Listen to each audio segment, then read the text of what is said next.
Should we go ahead and get started? We are one short of a quorum. Well, I know for sure Mary Aaron's coming. Okay, so we could loop back to the minutes Yeah. because I understand we have quite a few to vote on. Hi, Oh, now we got a quorum. now we got a quorum. So glad you can make it here.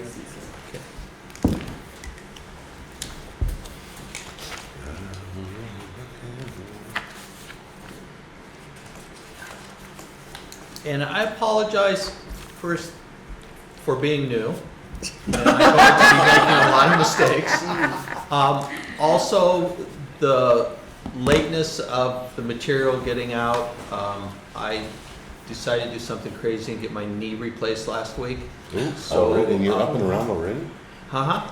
Wow. You know, our monitor and medical, you know, they had me up the day of the surgery and the next day get out of the hospital.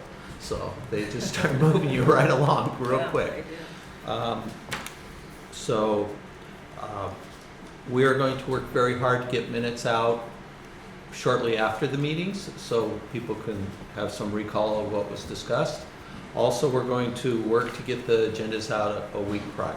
So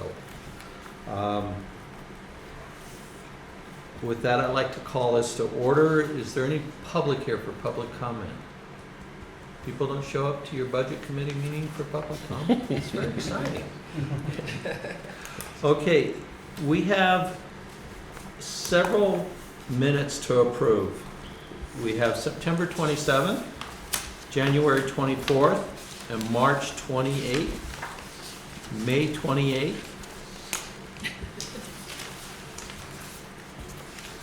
Is there a motion for approval? Motion to approve the minutes. Second?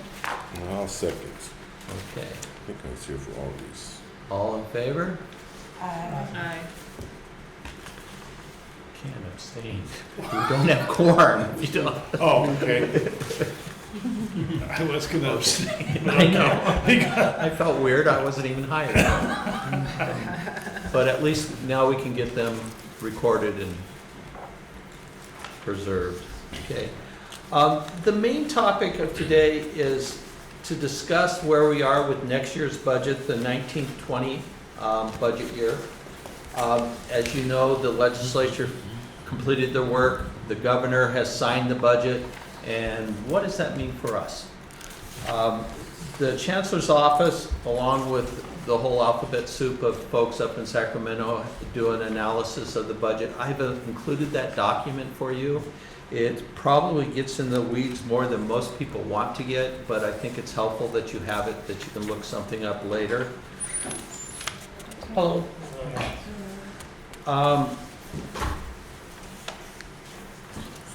So, let me-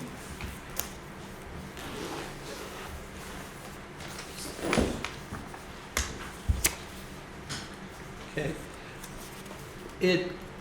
The budget theme continues of being conservative and paying down liabilities. It increases, the expenditures increases are primarily one-time in nature. The Prop 98 is up 4% for the overall K-14. Unfortunately, it's only up 3% for community colleges. And although Prop 98 dictates the minimum of state spending on education, it doesn't say how that spending is going to be divided up. So one of the big things they did with this legislation for Prop 98, for those of us that have been at it a little longer, you remember the true up where if state revenues were coming in lower, they true up the year and say, you're getting less. And what they do now, if they owe you more, they give you one-time expenditures in the next year's budget, but they would do the true up also where they would take money away. They've now, the state can no longer do the true up. So once the budget is approved, that's what we're going to get. And probably the worst of it was the Gray Davis error. You remember right after he was reelected, and they had the mid-year cuts. So this would prevent any mid-year cuts, and we have our stabilization funds and stuff to backfill if that occurs. So that's positive on Prop 98, but that's kind of a finance geek kind of thing with it. Okay. Very important in the budget, they funded the COLA. The statutory COLA, which is basically the cost of goods. They don't use a CPI, they use an implicit price deflator, which is basically the same thing. But it's slightly lower than they thought it would be in the May. It came in at 3.26, but that's still a pretty healthy COLA. We haven't seen that in a long time. And that's across the board for the student center funding formula, but it doesn't include all categoricals. That's important to note. Some categoricals got a COLA, some categoricals did not get a COLA. So categoricals that did not get a COLA that have personnel costs associated with them, that's going to be a challenge for those budgets. Can you give us an example of one of those? I have a whole chart of it.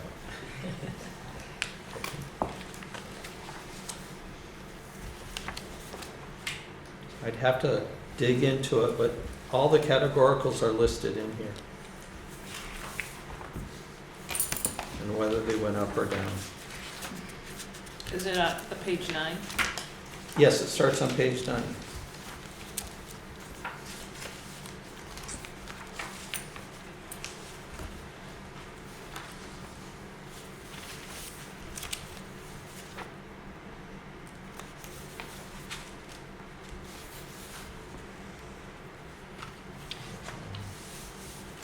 Strong workforce would be one.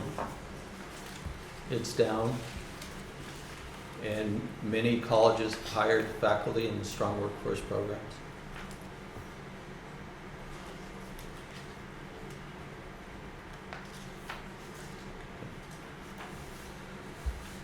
The student center funding formula, if you recall, we were supposed to change the percentages that were going to the 3 categories. Governor Newsom's proposal of keeping it the same of the 60-20-10 is in the budget, and so we're going to be rolling with that. They clarified some things that we thought they were going to do for especially in the area of student success. That's where they seem to be struggling the most at the state level, defining it and really understanding how the system's performing across the state. But it's only going to count the highest award earned.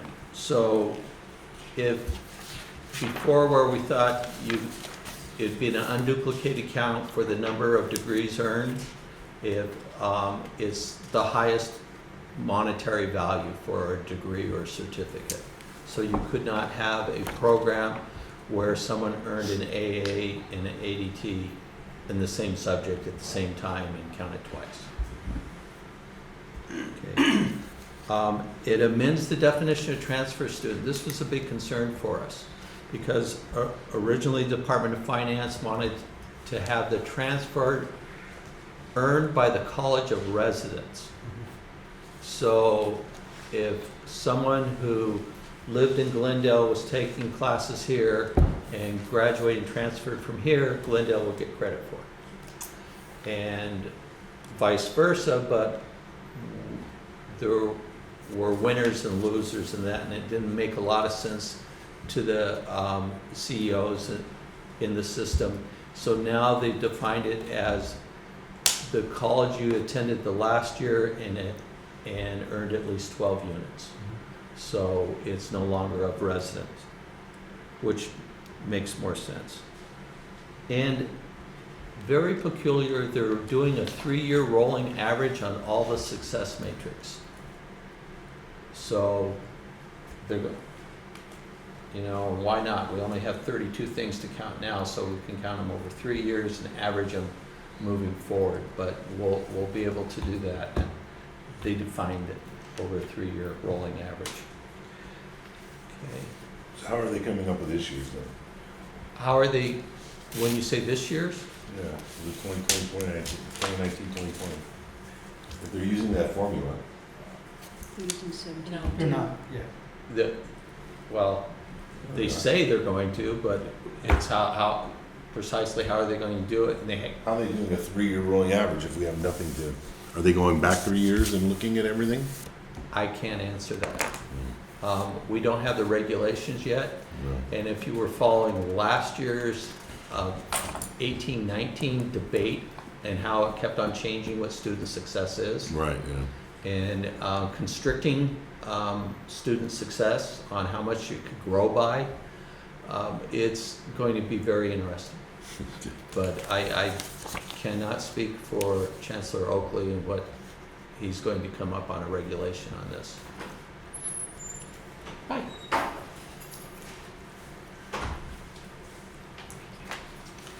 And they extended the guarantee, which really doesn't apply to Pasadena, but through the system, they extended the guarantee to 21-22, which is what you earn in 17-18 plus COLA, and keeping in mind all the issues of shifting FTES and stuff in 17-18 and the impact it has on the guarantee.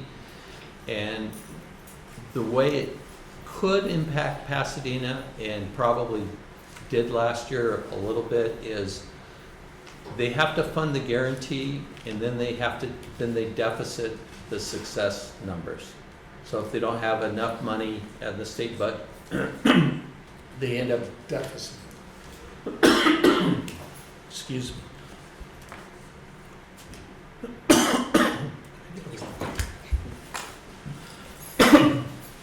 They expand, I'm sorry, I didn't see.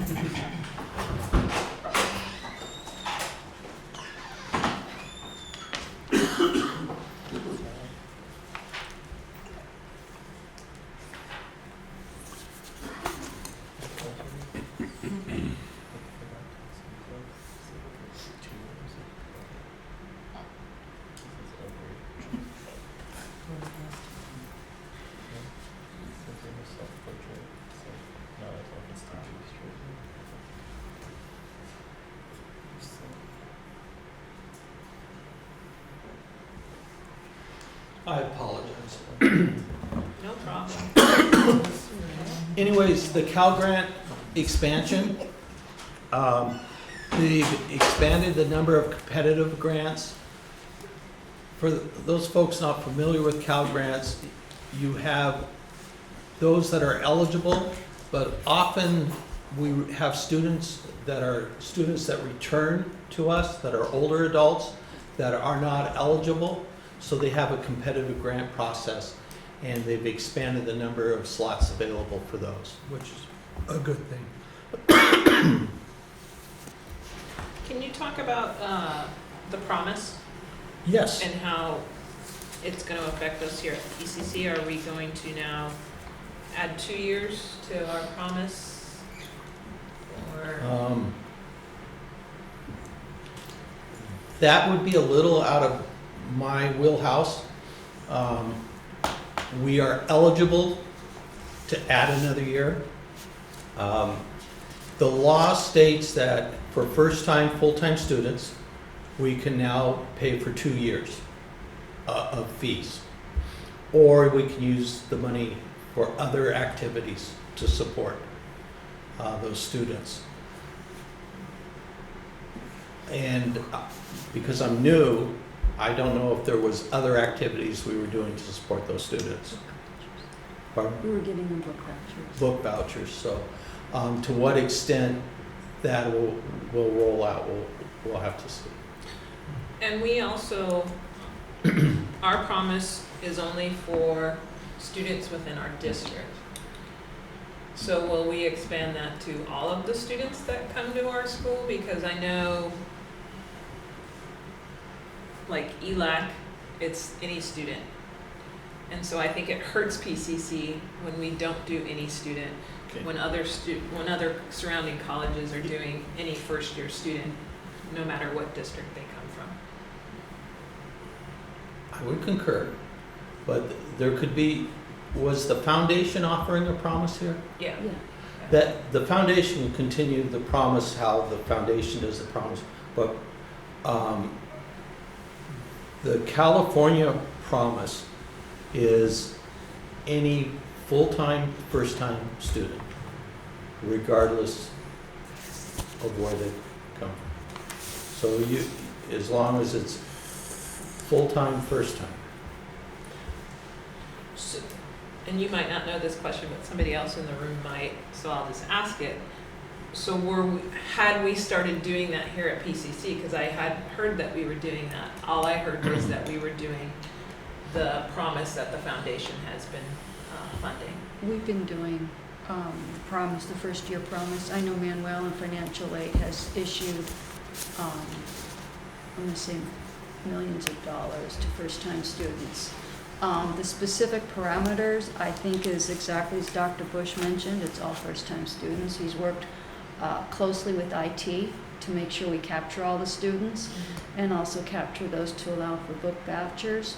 I emailed him when this came out. He's working currently now in establishing parameters for second-year students. There's some question whether if they drop classes from 15 to 12 or 9, and how do they qualify. So he has a lot of technical issues to work with IT to do the second-year promise on those students. I'm not sure if that answers your question, but It does. It would. I don't know. so I'm thinking maybe you're thinking the foundation and not the state promise. There's 2 state promises, and it's very confusing. There's But there's what was formerly known as the BOG fee waiver, which is the California Promise Grant, not to be confused with the California Promise. So there's both those, and then a lot of institutions have a private one through a foundation. And that's why the state has said you could use it for other things. So if the foundation was funding a lot of the fees already, you could then expand those services for here, book vouchers for students. But the idea is to control the cost of college. In our area, I know it's really important as, our coaches are going out and recruiting student athletes and all of that stuff. And so with all of the surrounding colleges, and they're promising 2 years, we lose kids because of that. So I would just confirm with Manuel, my understanding is if it's their first time, they're going to get 2 years. okay. So the specific First time, group, full-time, full-time, which shouldn't be a problem for for athletes. athletes. So if there's a specific group you think were missed, I would definitely have a meeting with Manuel and see if that group was captured or you got the correct information or the coaches had incorrect information. Sounds good. Thank you. Okay. And the other big thing of the budget is the state contribution to PERS and STIRS, and that contribution comes in 2 forms. One is a pay down of the liabilities, because all school districts get to report the unfunded liability on our books. So paying that down means we'll report less liability on our books. Plus, they bought down the rate. So we're lowering the rate for about 1% of what it would have been. It's still going up, it's just not going up as steep, it's going to go up a lot more moderate. So that's going to be very welcome over the next 2 years. The other political thing behind this is this was done outside of Prop 98. It was a way for Governor Newsom to give more support to education without increasing the Prop 98 guarantee. We've argued for years that it's a minimum, not a maximum, but the state seems to treat Prop 98 as maximum. And this is the first governor who's put in more money beyond the guarantee, so that was welcome.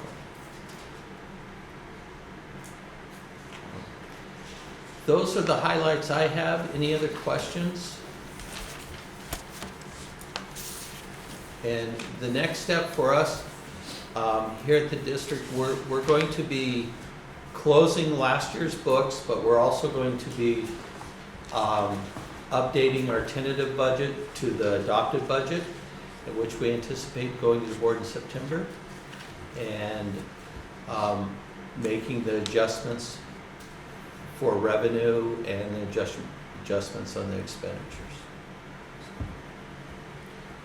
Any word about the U building and that funding? Oh, I'm so sorry. It was funded in the state budget. So we did get the funding for the building. It's important to note, we received 80% of the approved funding. So the building has unapproved costs with it that we're going to have to absorb those. And we're looking at ways of moving forward with the project now. But we anticipate getting the plans out of DSA in the next few months, and then we'll start with demolition and then preparing the site, and then we'll start, it'll be about a 24-month construction. That's 80%, and that's just the instructional, not instructional, construction portion for 1920. So is that the 2.4 million? Is that what we would come up with? No. Of the, just this year's More of the than that. approved portion. That's this? Yeah, that's Okay. there, yeah. Which is not really all of it. I think our delta's about 10 million on that. At least. And the architects are redoing estimates right now. So. And we have to separate the UU building from the U building. And some of the it's actually just one building. It was built at the same time, and the mechanical systems, electrical, air conditioning is all connected. And we all of a sudden started treating them like two separate buildings. Well, now we gotta separate them. So those are costs we'll have to cover at the college.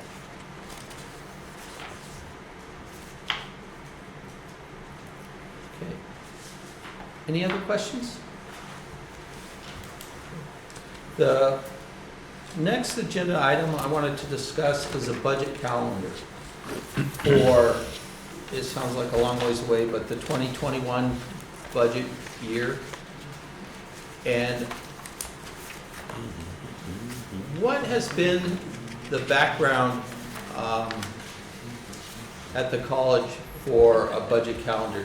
Does this committee set a calendar saying, you know, in January as the governor's budget comes out, this is the steps that we want to occur, so by the time July comes around, we can just implement a budget? Have we had formalized calendars before? No, No.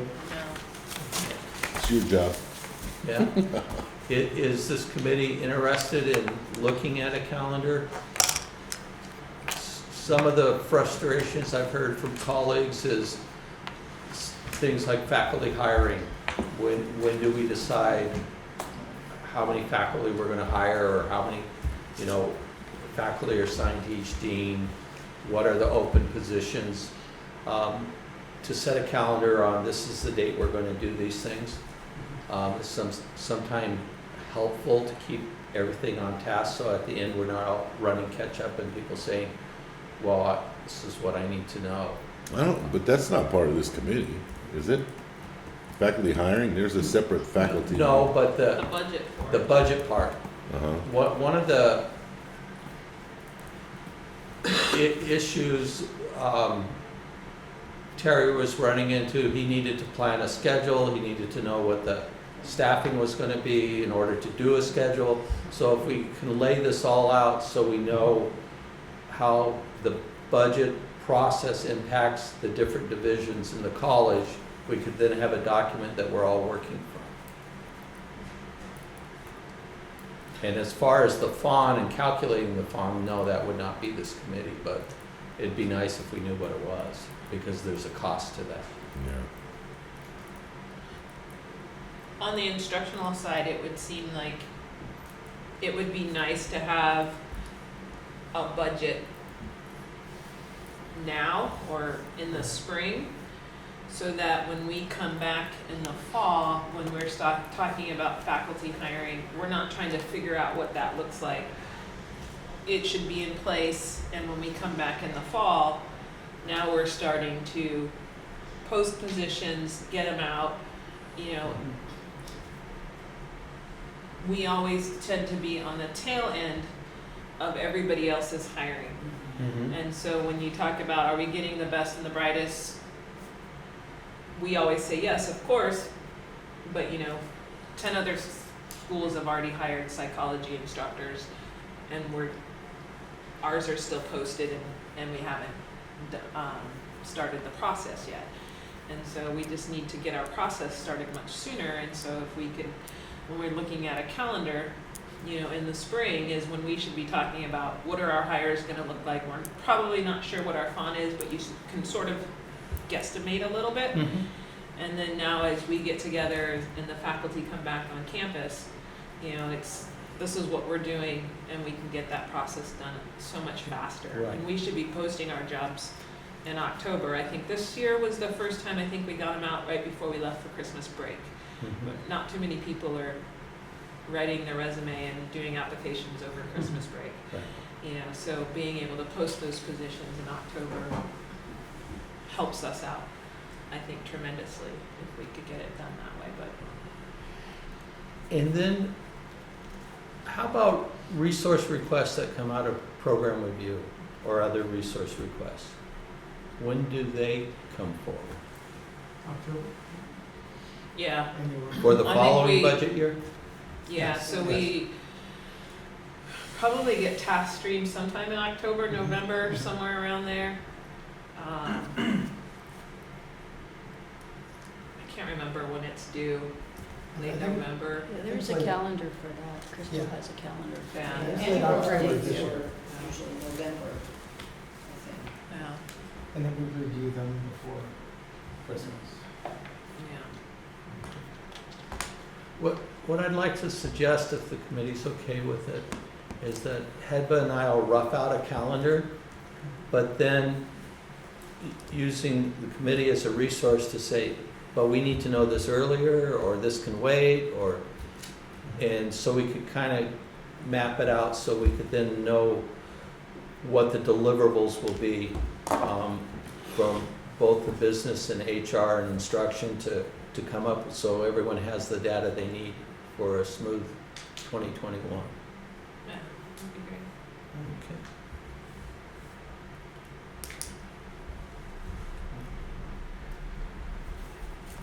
And then the last thing I have is the next meeting is scheduled for July 25th. And I know there've been a lot of rescheduled meetings, but this meeting conflicts with the state budget workshop, which Edna and I should really attend. And we could either have the meeting before or after, but I would suspect it would be more beneficial to have it after the state budget workshop, so we could share what we gathered at that meeting. Does the committee concur with that? Yeah. Agreed. Is there a date that you would like it to be on? Preferably before school starts, Of course. Okay, because classes and stuff. okay. Do we have an August meeting already scheduled? Or Yes, it's usually the fourth Thursday of the month, which is August 22nd. In this case. That's right before school starts. no? Mhm. I would say early August, because, you know, a lot of faculty leave. Okay. Because July 30th is when summer school ends. Uh-huh. So almost everybody checks out after that. Do you want to try a July meeting? The following week? After the Yeah, August 1st. workshop? I don't know, do you have something after the workshop? Not much time after that. I don't know, I don't have a It calendar. would be, When is Are you referring to like You August said the 1st? The 25th. Is that a week? 25th is the day it's scheduled. So, the week of the 29th is what you're saying? Yeah. Could we do the 22nd? That's before. Well, that's before. That's before the Wow. workshop. They want it after. Yeah. So the 29th, 30th, 31st? Are you looking, That's cool. Yeah, are you looking at 30th? Thursdays? Or are you looking at, We, Or any no, day. those aren't Thursdays at all. Or the first, It's a Monday, August Tuesday, and 1st. Wednesday. Right, that's why, because it's always been on Thursday, that's why. August Or 1st we would could be do an the- August 1st. That sounds better. August 1st? Yeah. Consensus? All right. So we'll have it on August 1st. And maybe we'll have an answer on how they're going to do a 3-year average on numbers they don't have. It's gonna kick the can down the road. It's gonna be at the same time. Sure. 2 p.m. works for you guys? Okay, since we're rescheduling, because usually it's from 2:30 to 4, but I see more people are able to attend at 2. Yeah, 2 is better. 2 work? That works? Okay. Okay. All right. Is there anything else you would like on that agenda? Yeah, I would like to know, I asked this I'm when we sorry. had the, pardon me? I asked this when we had the Board of Trustees budget retreat meeting. I would like to know what, as far as dollars, what the dollar amounts are for the retirement buy downs that the state are doing for PCC. Retirement? The Yeah, dollars I mean, per- yeah, because they're buying down, it's going from, what, 18 to 17%, Okay, our obligation? so the What does that stirs and mean in purrs? actual, yeah, in Yes. actual Okay. dollars to us? So I can in turn get those dollars out of Bob over here. I'd love to facilitate that conversation. I'm sure you would. You just want it just for STRS, No. Well, I would like to know overall for the whole, For yeah, the for school. stirs and purrs. for the school. STRS and PERS. But broken out would be good. Yeah. Yeah, divided up by 5. It'll be great. It'll be a blast.